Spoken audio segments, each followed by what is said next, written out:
Emotivo homenaxe a brindada esta mañá no Real Club Náutico de Portosín ao deportista local Iago López Marra. O acto tiña como principal finalidade recoñecerlle os seus méritos durante estes anos e desexarlle tamén sorte na súa próxima aventura competitiva, xa que en breve poñerá rumbo a Toquio para disputar os Xogos Olímpicos.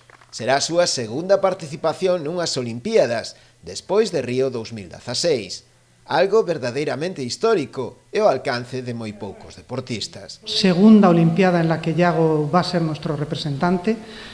Yo creo que es algo extraordinariamente importante, es algo que, bueno, pues que muy pocos clubs tienen la fortuna de disfrutar, muy pocos ayuntamientos tienen, repito, la fortuna de poder disfrutar. Y yo creo que es importante entre todos que hagamos sentir a Iago pues lo orgulloso que estamos desa situación. Entre outras autoridades, na recepción de hoxe contouse tamén coa presenza do secretario xeral para o deporte, José Ramón Letelasa, e do alcalde sonense, Luis Oujo.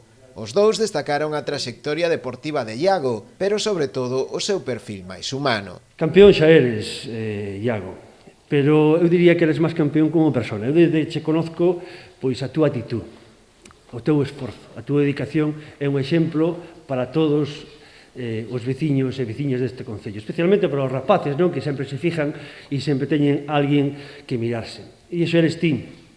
Se despois traes a medalla que o decimos todos aquí, home, se a traes moito mellor, porque a verdad, colgada ese cartel e ti agora xa con esa medalla, pois estaríamos moito máis contentos, pero non é necesario. Iago, tu trabajo está aí. Con 8 o 9 años has forjado con esa humildad, y al final no queda otra cosa que es el trabajo bien hecho. Y como decía la filosofía budista, dice que el éxito no es la meta, el éxito es el camino, y tú en el camino has demostrado que eres de oro. Moi emocionado, o deportista agradeceu as mostras de cariño recibidas, mais se cabe ouvir de onde veñen, da que, segundo él, é a súa segunda casa. Cuando empecé a navegar, me subí al barco y dije, buah, esto es lo que quiero hacer el resto de mi vida, y la verdad que el tiempo pasa y te das cuenta que es tus segundos Juegos Olímpicos.